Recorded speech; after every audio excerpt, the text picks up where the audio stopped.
The gospel question for today is, how many trips do you take to carry your groceries from the car to your house? Today is the feast of Saint Scholastica. Scholastica is the sister, some traditions say twin sister, of Saint Benedict, with whom she was very close. She's considered the foundress of the Benedictine nuns, which makes sense.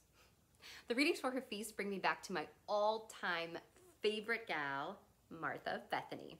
Today's gospel is from Luke chapter 10, verses 38 to 42, the story where Jesus comes to hang out at Martha's house, and she's like fixing a pot roast in the kitchen while Mary is just sitting at Jesus's feet. Martha gets annoyed because she's doing all the work herself, and she's like, dude, Jesus, tell her to help me. And Jesus says, Martha, you are anxious and worried about many things. There's need of only one thing. Mary has chosen a good part, and it will not be taken from her. For many years, I hated this passage, and I suspect more than a few of the women listening to this might agree. How dare Jesus seemingly scold Martha for asking for some help? Why doesn't Jesus tell Mary to get off her butt and help her sister? Further, why doesn't the Savior of the world himself head into the kitchen and chop a carrot or two? Let's look a little closer. In verse 41, we hear that Martha is worried, anxious. The Greek word used here is the derivative of the verb merizo, meaning to be drawn in different directions or cut into pieces. The verb always reminds me of that one point in the Fellowship of the Rings where Bilbo Baggins says, I feel thin, sort of stretched, like butter scraped over too much bread. This makes sense to me. These next words are mostly for my female identifying friends, not that they can't apply to you gents. Jesus' words, you are anxious and worried about many things, paint a picture of a woman who cannot seem to focus on something long enough to complete it. In our world, where the daily stress of being the perfect student, girlfriend, daughter, wife, mother, and career woman compete for equal share in nearly every woman's world, where the grace to ask for help, as Martha does, is often seen as a sign of weakness, even the kindest rebuke of Martha's activity feels ignorant on the part of Jesus. In at least some sense, Martha is the sister with whom the reader is not supposed to identify, but with whom many readers do.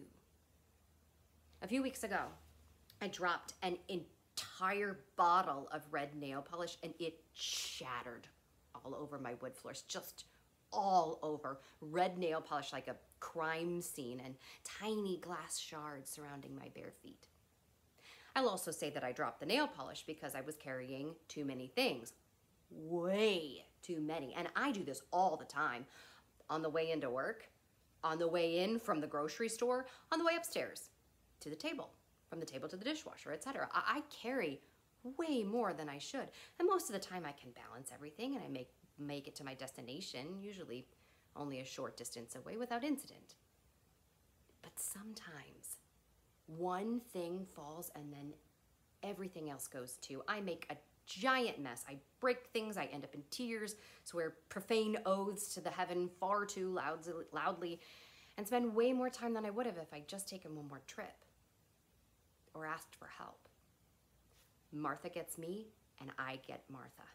The way in which Martha's attention is drawn away by Mary's stillness renders her completely unable to do exactly what it is she's frustrated by in the first place, her tasks, her work.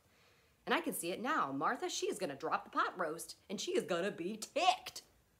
Here, in this sense, I hear Jesus' statement, there is need of only one thing, as a reminder. Martha, why don't you just do what you're doing? Jen, why don't you just do one thing at a time? One final note. When Jesus describes Mary's presence at his feet, he uses an action verb, to choose. Mary has chosen a good part.